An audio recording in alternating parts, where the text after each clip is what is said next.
Delimitation తో దక్షిణాది రాష్ట్రాలకు అన్యాయం జరుగుతుందని తెలంగాణ సీఎం రేవంత్ రెడ్డి అన్నారు. డీలిమిటేషన్ పై ఈ నెల 22న జరగనున్న జేఏసీ సమావేశంలో పాల్గొనాలని డీఎంకే నేతలు సీఎం రేవంత్ ను కలిసి ఆహ్వానించారు.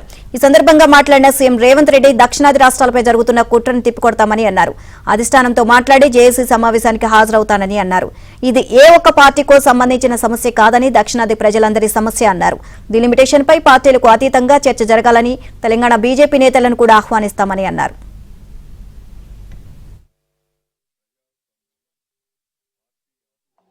22 తారీఖు నాడు దేశ స్థాయిలో పార్లమెంట్ నియోజకవర్గాల పునర్విభజన మీద ఒక సమావేశాన్ని ఏర్పాటు చేసి దానికి రమ్మన్నారు. ఆ సమావేశంలో దక్షిణాది రాష్ట్రాలకు జరుగుతున్న నష్టం మీద చర్చించి భవిష్యత్ కార్యాచరణ నిర్ణయించడానికి వారు ఆహ్వానించారు. తప్పకుండా కాంగ్రెస్ పార్టీ ఏఐసిసి నాయకత్వంతో మాట్లాడి ఈ సమావేశానికి హాజరయ్యి దక్షిణాది రాష్ట్రాల మీద కేంద్ర ప్రభుత్వం పన్నుతున్న కుట్రను తిప్పికొట్టడానికి అవసరమైన కార్యాచరణను మేము చేపట్టడం జరుగుతుంది. తెలంగాణ రాష్ట్రంలో కూడా ప్రభుత్వ పరంగా కాంగ్రెస్ పరంగా తెలంగాణ రాష్ట్రంలో ఉన్న అన్ని రాజకీయ పార్టీలను కూడా ఇందులో చర్చించదలుచుకున్నాము.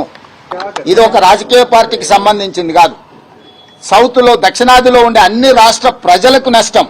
ఇది పార్టీలకు అతీతంగా స్పందించాల్సిన సందర్భం. తప్పకుండా పార్టీలకు అతీతంగా అందరినీ ఆహ్వానిస్తాం, including Bharatiya Janata Party South. So I have told my Deputy Chief Minister and Mr. Jana Reddy Garu to invite Kishan Reddy as a Telangana BJP President to attend in this meeting.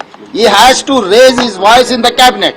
Why? Because it is going to affect our fundamental rights. So this delimitation is going to limit our opportunities.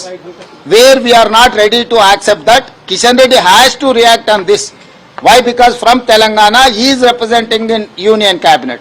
ఆ సమావేశానికి రాజకీయాలకు అతీతంగా దక్షిణాది రాష్ట్రాల ప్రజల యొక్క హక్కులను కాపాడడానికి అందరూ వస్తే బాగుంటుంది అని చెప్పి